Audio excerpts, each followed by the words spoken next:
अरे कि सैया मोरा अधके कोरा आ घोड़ा पर चढ़ैबा आए के रात में चांद के पार ले जाइबा आ सैया मोरा धके कोरा घोड़ा पर चढ़ैबा आए के रात में चांद के पार ले जाइबा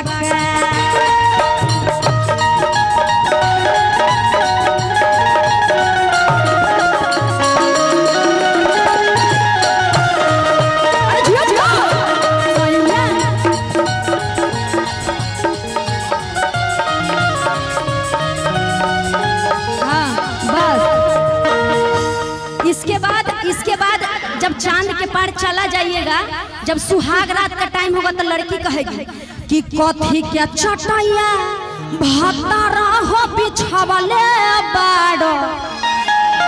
सुहाग रात वाला गाना है। जब चांद पहले प्यार किए, ठीक, उसके बाद चांद के पार ले गए, ठीक है, उसके बाद सुहाग रात का महफिल सजा। सुहाग रात तो सबको एक दिन करना है। अब साधु महात्मा बनिएगा तो उनका तो कोई दिक्कत नहीं है, शादी करना है तो सुहाग रात तो होगा। सुहाग रात का ही गाना है। अरे कथी के चटैया भतारा हो बिछावले बाड़ो आ हमारा के सुतवले बाड़ो आ रजऊ हो रात भर जगवले बाड़ो आ रजऊ हो रात भर जगवले बाड़ो हमरा के रोवले बाड़ो ने आ रजऊ हो रात भर जगवले बाड़ो हमरा के मुआवले बाड़ो ने। क्या बात है? अरे जियो जियो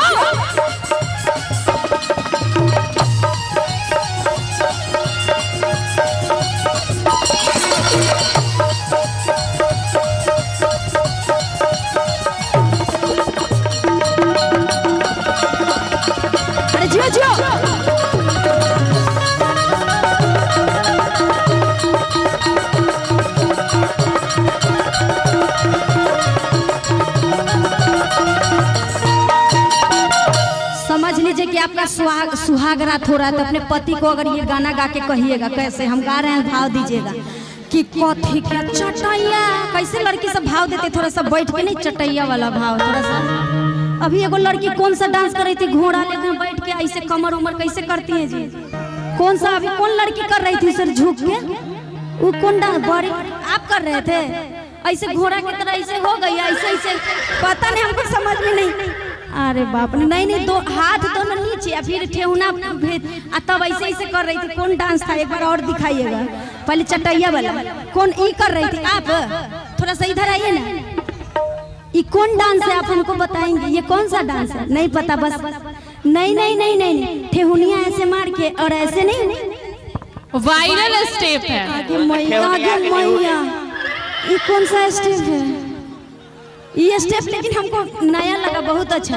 आइए कथी के चटैया, आ कथी के चटैया आ भतारा हो बिछावले बाड़ो आ हमारा के सुतवले बाड़ो ना। बाप रे बाप, सुतने का तो ऐसा पोज दी कि लड़का तो पागल हो जाएगा। सुहाग रात से पहले ऊपर पराने निकल जाएगा, ऐसा मेरा रू हॉट मिल जाएगी तो। कि कथी के चटैया भतारा हो बिछावले बाड़ो हमरा के सुतवले बाड़ो ना।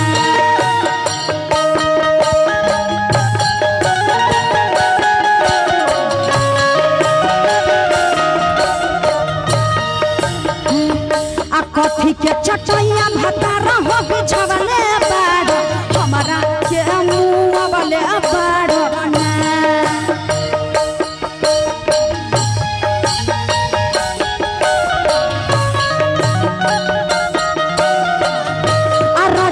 हो रात भर जगवले बाड़ो आ रजऊ हो रात भर जगवले बाड़ो हमरा के मुआवले बाड़ो ना। आ रजऊ हो रात भर जगवले बाड़ो हमरा के मुआवले बाड़ो ना। आ रजऊ हो रात भर जगवले बाड़ो हमरा के मुआवले बाड़ो ना। राजब हो रात भर जागवले बाड़ा हमरा के मुआवले बाड़ा राजब हो रात। एक मेरा नया गाना आया है कि बेलना धोइनी पहला रात में हर 16 GB रैम कहाँ गए 32 गए 64 आपके मोबाइल में 16 GB रैम है 16 GB आ गया है बाबू बाबू कि लहंगा में चले इंटरनेट हो सारा फंक्शन बाटे सेट हो अरे अब दबा के बटन कॉल तू चेक हो हेलो अब बात हमारा सुन साच बाटे आये हब्बा केहू के ना कॉपीराइट कॉलेम बा आये हब्बा केहू के ना कॉपीराइट कॉलेम बा आ हमरा ढोरी में 32 GB हमरा ढोरी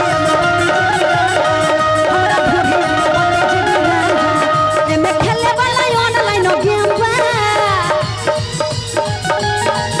एमे खेले वाला ऑनलाइन गेम बा हमरा ढोरी में 32 GB रैम बा हमरा ढोरी में 32 GB रैम बा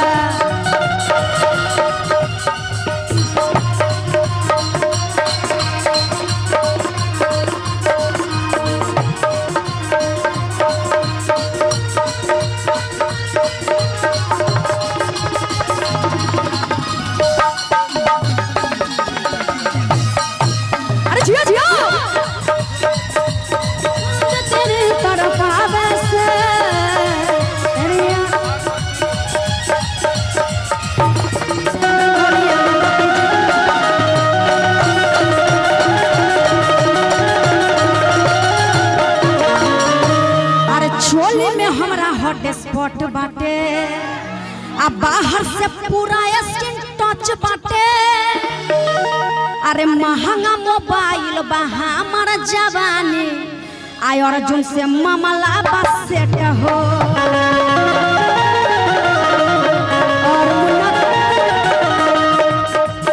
और मुन्ना तिवारी जी हमारे बीच फिर से आ गए हैं जो हमेशा से इनका आशीर्वाद सभी कलाकारों पे रहता है चाहे समाज की बारी हो या कलाकार का मामला हो किसी में अपना हाथ बढ़ चढ़ के बढ़ाते हैं। इनके बारे में बहुत सुने लेकिन साक्षात आज इनसे मुलाकात हो रही है इनका दर्शन करने का मौका मिल रहा है। बहुत अच्छा लगा आपके यहाँ के मुन्ना जी।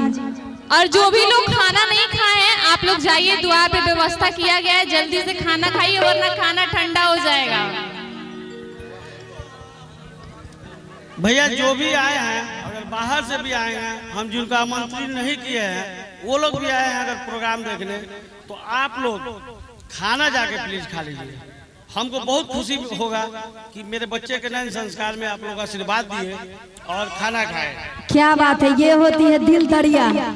हाँ और आग्रह करूंगा सभी अपने गार्जियन अभिभावक नौजवान साथियों से माताओं बहनों से आज हम लोग मुन्ना भैया के चारों सुपुत्र को उपनयन संस्कार में आए हैं तो जो भी लोग भोजन नहीं किए हैं सबों से हाथ जोड़कर करोड़ प्रार्थना है मुन्ना भैया के आग्रह की सभी लोग जाके भोजन करें उसके बाद गीत और संगीत का आनंद लें और बाबू का आशीर्वाद दें कि पूरा परिवार सुख शांति में रहे। बोली शेरा वाली मैया की बोली बाबा भोलेनाथ की। अंतरा जी का हम प्रोग्राम देखते थे जी और दिल से मतलब आपका गाना को मतलब हम लाइक करते हैं जी। अब आपका शादी हो गया इसलिए आपको लाइक क्यों लाइक की वजह से ही तो है लाइक करना बहुत जरूरी है ना। गाना का स्वर बहुत अच्छा लगता है हमको। सही बात है धन्यवाद मुझे बहुत धन्यवाद आमंत्रित करने के लिए मुन्ना जी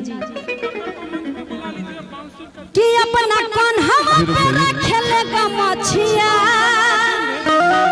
आहो गमछिया आ बड़ा निक लगे काला काला मछिया आ हमरा भावेला बलम के सूरतिया बड़ा निक लगे काला काला मछिया हमरा भावेला बलम के सूरतिया।